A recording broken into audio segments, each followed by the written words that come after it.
Je vais vous présenter une valorisation du béton de déconstruction sur le chantier du Bachet-Peuzet, où l'entreprise Molini était adjudicataire, et puis on a fait le béton de recyclage, c'est vraiment quelque chose qui est dans l'ADN de l'entreprise. Donc, je vais présenter rapidement le Bachet-Peuzet pour ceux qui ne savent pas où c'est. La déconstruction dans l'ordre. Recyclage, déconstruction, je vais essayer, ce format n'est pas facile. Recyclage, production et la construction sur le même site. Je vais remercier le GESDEC à cette occasion, c'est un des premiers chantiers où il y a la petite coche au moment de la déconstruction, où il faut recycler sur le site. Donc pour présenter rapidement le Bachet-Peuzet, vous avez sur la droite le bâtiment des SIG et puis le stade de la Praille qui est au-dessus.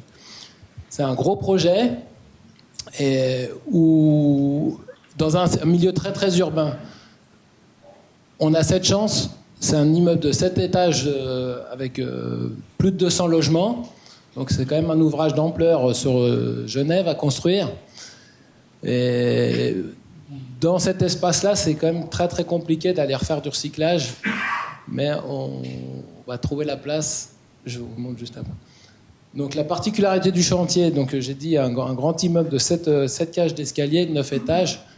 Et on trouve la place de faire ce gros tas de cailloux qui est juste derrière.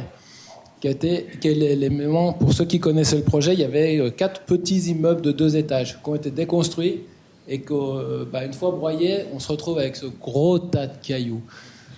Et là, qu'est-ce qu'on va en faire de ce gros tas de cailloux ? Il y a quand même, il faut vous représenter que ça fait 1800 mètres cubes. Alors 1800 mètres cubes, pour les stocker, si vous êtes en un tout petit terrain, ça devient très très très compliqué. Alors on a la chance d'avoir cette surface à l'arrière du terrain où vous voyez l'image du concasseur en haut à gauche qui vous sort des matériaux et après on va les réutiliser en direct sur la centrale à béton.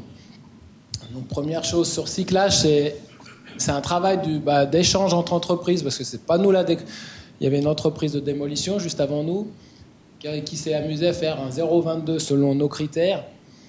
Alors après, c'est pour ceux qui ont l'œil averti, le 0,22 qui est fait ici, donc c'est la granulométrie, on parle de sable, de gravier, de recyclage, etc. Mais il y a beaucoup, beaucoup, beaucoup de films. Alors après, qu'est-ce qu'on va en faire de ce béton ? On a la chance, le projet, via l'architecte, etc., ils ont réalisé ce qu'on appelle un sous-radier. Alors ce sous-radier, c'est donc encore en dessous des fondations, un grand béton maigre. Et puis, par chance, il représente aussi 1800 mètres cubes pour nous. Un grand coup de chance. Donc, c'est du RCC. RCC, c'est tout le béton. C'est vraiment le travail du terrassier de démolition qui était devant nous. Il a vraiment récupéré que le béton. Concassé. Et péniblement, on a fait un C2025. Je ne sais pas si ça parle beaucoup à ceux qui sont autour de la table. C'est pas des très bons bétons. Ça va très bien pour faire une grosse galette de béton juste au-dessous, ce qu'on a appelé sous-radier, qui est un grand béton maigre. Directement, donc le gros tas de cailloux que vous avez vu juste avant, il a été réintroduit directement dans cette centrale-là.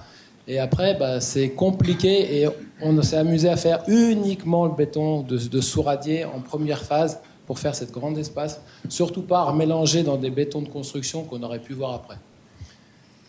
Une fois cette grande galette faite, et là après c'est l'ADN de l'entreprise Molini qui revient.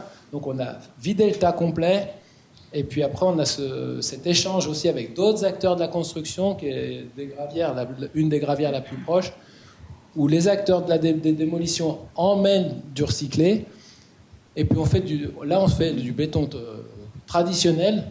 On a quand même fait 20 000 mètres cubes, plus de 20 000 mètres cubes de béton. On va pas recycler, où il y a une partie de recyclé. L'entreprise Molini, on se bat pour faire, alors j'attends l'image juste après, mais 15% de recyclé. C'était l'image d'avant. Pardon. Donc pour vous bien décomposer, j'ai mis en orange le sous-radier. Lui, il est fait avec uniquement les graviers issus du site. Et puis tout ce qu'il y a au-dessus, il y a du recyclé, mais à hauteur de 15%. Mais sur un volume de 20 000 mètres cubes, donc ce qui est qui représente des gros volumes, et la part de recyclé dans ces bétons-là, c'est quand même plus de 3000 mètres cubes. Donc là, quand on parle de revalorisation, on est quand même à des niveaux de grande échelle. C'est une image bêtement du chantier. Elle n'a rien d'exceptionnel. Je ne suis pas en train de mettre c'est du béton classique. Là, on s'aperçoit une autre cage d'escalier, c'est du béton. Vous voyez pas la différence entre un béton traditionnel d'un béton recyclé. Donc, tout novice, toute personne, enfin même une personne experte, elle ne trouverait pas. Les seuls moments où on voit le béton recyclé, c'est au moment où on fait une carotte, ou c'est au moment où on va faire. Et encore, il faut chercher. Donc, c'est voilà toute cette apparence. Alors là, par contre, toute cette classe, le fait de mettre que 15%, on est facilement dans des bétons de qualité courante utilisée en permanence, c'est le C30-37. Donc quand là, on fait un immeuble de 9 étages sans aucun problème. Des dalles, des radiers, des murs, des sommiers. Alors ça, c'est une petite image de l'ensemble du chantier pour ceux qui seraient passés devant. C'est 2 grues, c'est un bras de pompage. Donc ne serait-ce même... C'est un béton qui n'a même pas de problème pour être pompé. Donc, et puis, qui dit pompage dit que c'est un bon béton. Si on arrive à pomper du béton, c'est un signe de bonne qualité du béton. Donc là, on est déjà à la conclusion, ça passe relativement vite. Et aujourd'hui, le chantier qu'on vient de voir juste avant, aujourd'hui c'est une expérience de plus. Et puis ça, c'est l'image de Pictet, parce que Moligny, aujourd'hui, on est sur ce projet-là. Et puis une tour de 97 mètres de haut, et c'est la même recette que le bâchette du chantier juste avant. Et puis pour ceux, on parlait de DCMI tout à l'heure, si on veut faire un tri un peu moins sélectif, c'est l'image que vous voyez d'un béton avec de la tuile, de la brique, etc. Il n'y a pas de problème. Et ça représente d'énormes volumes de béton dans les bétons maigres, dans les bétons d'enrobage, dans les bétons, etc., etc. Exercice difficile.